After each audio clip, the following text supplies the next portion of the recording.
Hello there, ladies and gentlemen. This is Orphanlast, aka Skylar Madison, and in my process of gradually working towards making a new video intro for my channel, because I got new theme music to work with, I've been working towards making like a three-dimensional version of my logo.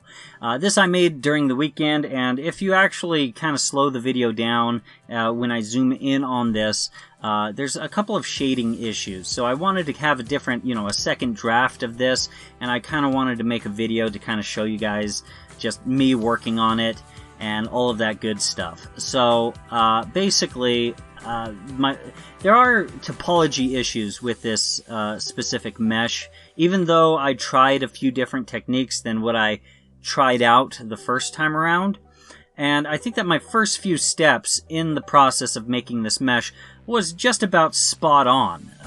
Like here you see me creating these main, primary edge loops, and I wound up using some materials kind of as a sketch for the topology.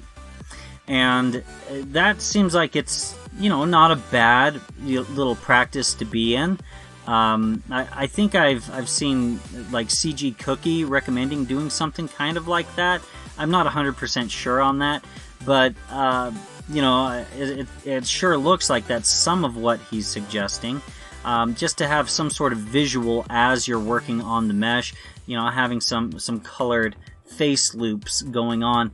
The face loops do not actually match up from one side of the logo all the way to the other side of the logo. It seems like an impossibility, even though I know it's not. It just seems like it's an impossibility to make sure that all of this topology winds up working seamlessly so that one face loop basically ends at the same location on the other side of the of the mesh, and kind of loops back in on itself properly.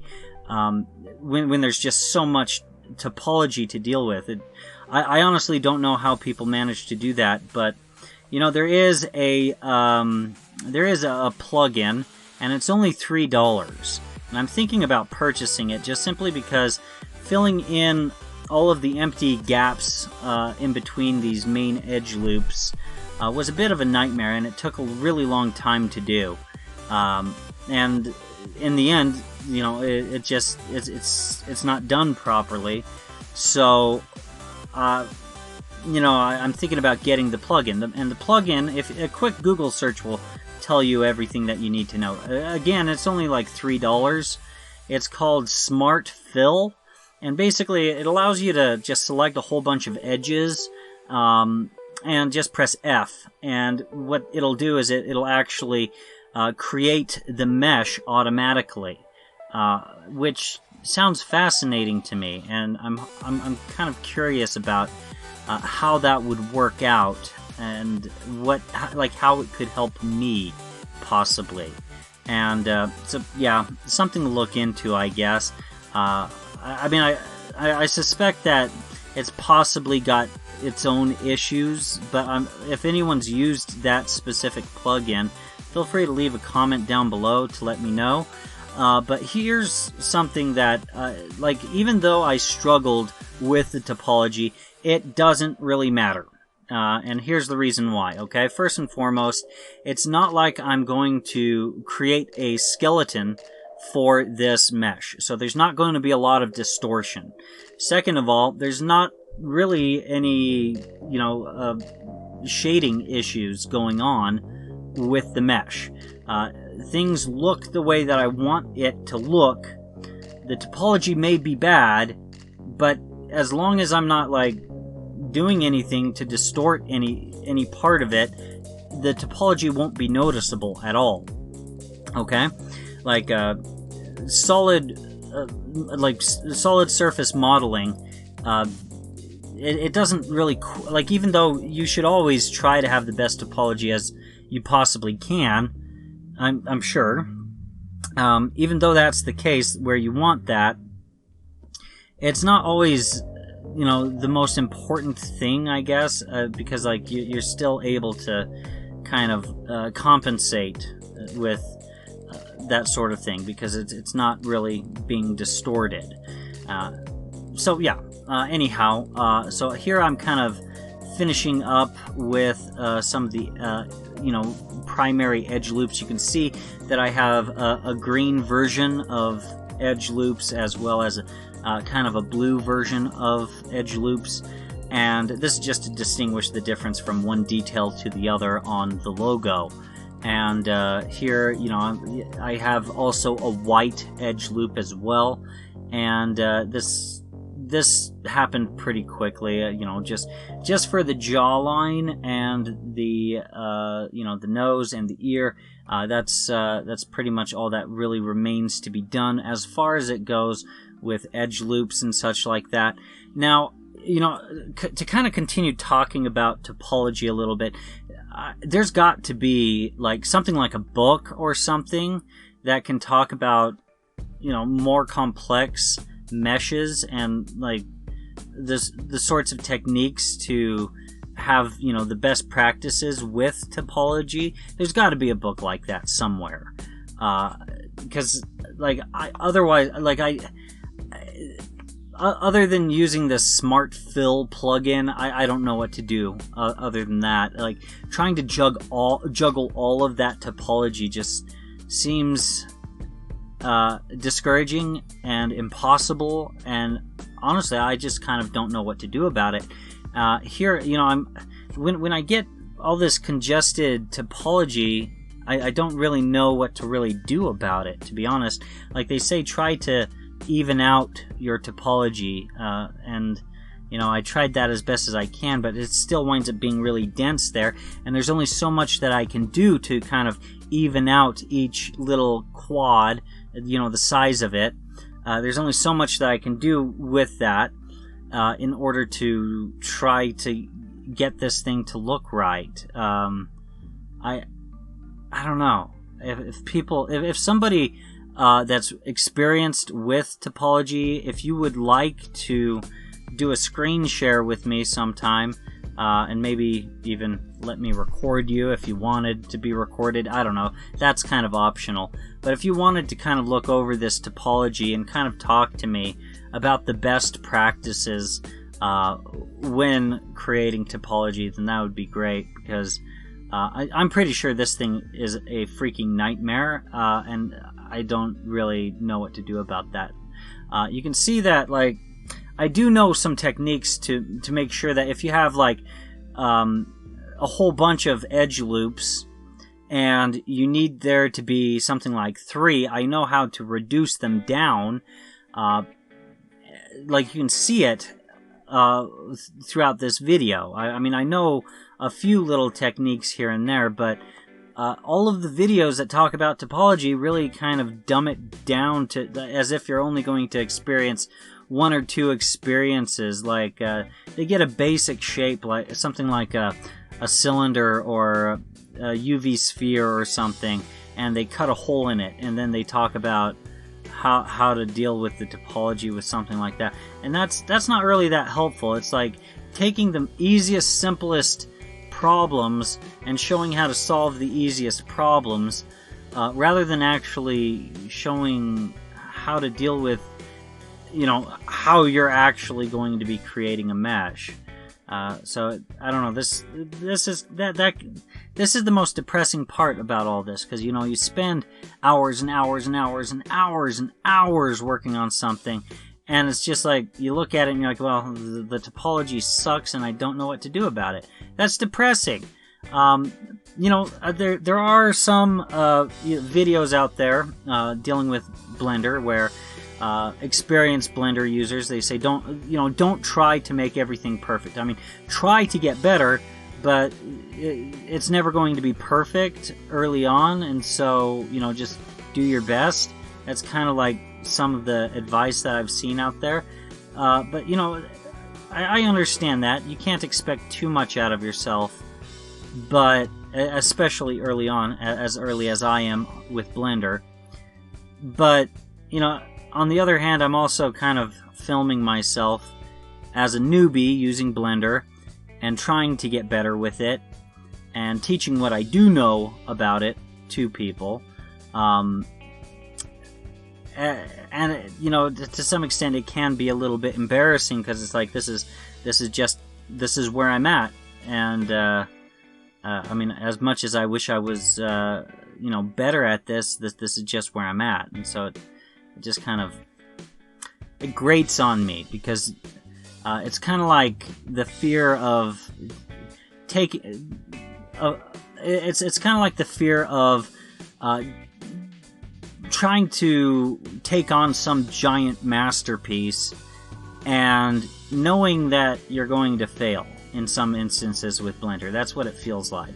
And so I don't know. It is a little bit discouraging. I do plan on still using this mesh with this topology for the video intro, just simply because there's not any, you know, any shading issues. There's not any problems that are going to occur, because I'm not going to be really doing anything too crazy with the mesh with regards to distortion and such.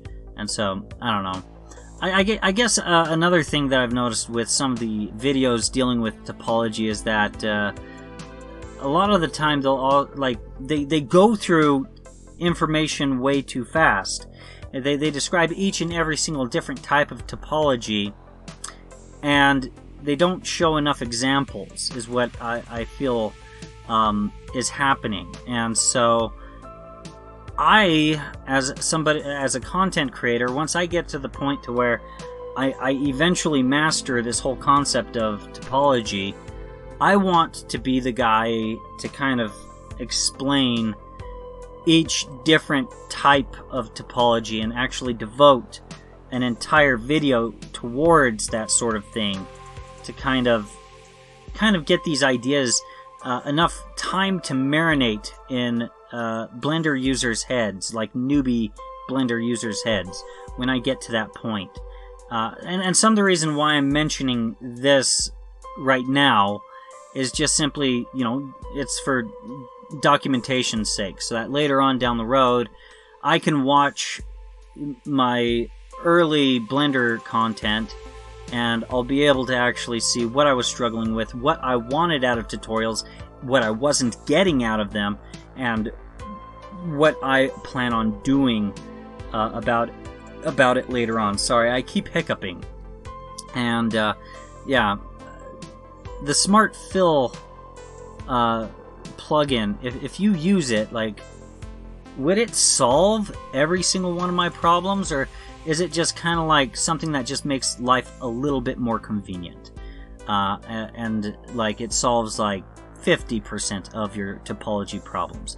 Because if it's like 50% of your topology problems, then that's a hell of a lot better than what I've been experiencing, at least.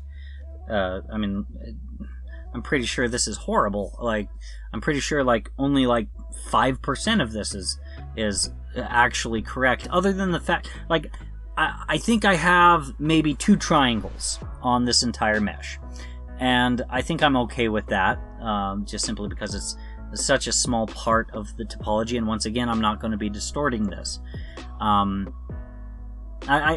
felt like I needed to kind of bounce around a little bit in order to kind of get the different parts of the topology to work together. But I don't know if that's the right way to think about it. When I tried to create like little supporting edge loops to make sure that every part of the topology loops in on itself in the right location and stuff like that, it just felt really daunting, because the grid fill option, you press Control F, grid fill.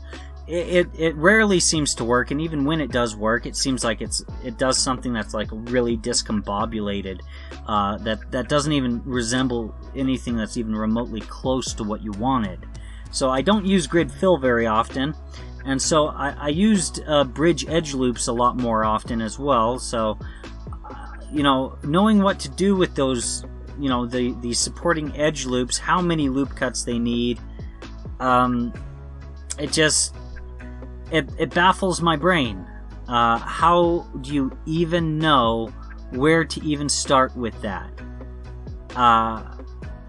You can try to match the shape of your character to the shape, to the number of vertices on your character to the number of vertices that are on the exterior of, something like the coin of my logo, the edges of the coin of my logo. But there's little areas on the character that has a little bit more detail, and so you can't just be restricted to, like, I had 50 vertices that went all the way around the cylinder that I initially made, and it's hard to know when you need more than that, I guess.